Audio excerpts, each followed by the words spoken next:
Storm Watch 12 weather with Chief Meteorologist Matt Hoffman.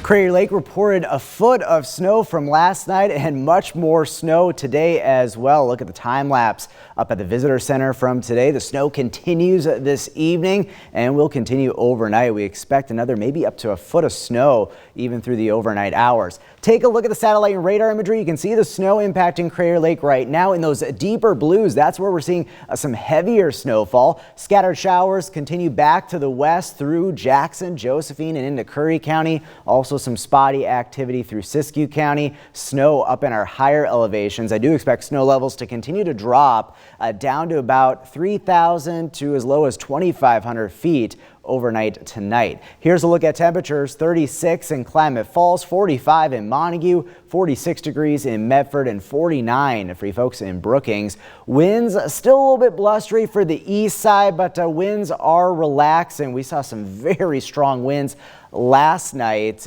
but we will be seeing those winds continuing to back off a bit for the most part for much of the region tonight into tomorrow. Winds still could be a little bit gusty up in some of our higher terrain areas, and because it's still pretty breezy for the east side, it's dropping wind chills down into the 20s. It feels like 27 right now in Klamath Falls. Winter weather advisory for the Cascades and Siskiyous, mainly above 5,000 feet until 7 a.m. tomorrow morning. We're going to continue to see periods of heavier snow as well as some blowing snow. It's going to make for some hazardous travel overnight. Here's a look at additional snowfall through the overnight and tomorrow morning. A good 6 to 12 inches of snow still expected along the Cascades, and then we'll see some light accumulations for the Siskiyou Summit, most of the east side. Chemult could see upwards of 3 to 6 inches of snow, 3 to 6 at Mount Ashland.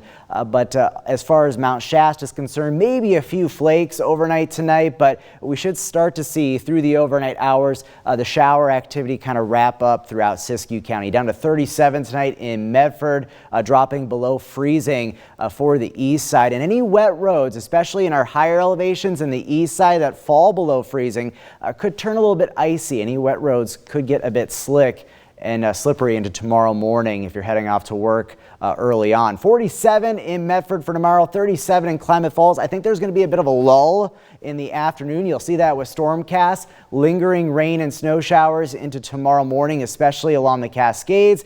But then we see a bit of a break. And here comes the next round of rain and snow, but snow levels will start off a lot lower with this system, around 3,000 feet or less. So there will be impacts of travel through the Cascades and Siskiyous, the Mount Shasta area, a snowy morning commute for the Basin Thursday morning, and then another round comes in later Thursday into Thursday night. So a very active stretch of weather as we head through the rest of this week, round after round of beneficial rain and snow, but it will have travel impacts, especially on Thursday where snow levels will be their lowest. Snow levels come up a bit as we head into Friday and Saturday, and then a bit of a break in the action on New Year's Day before things turn right back to active again into the start of next week. Your 7-day forecast.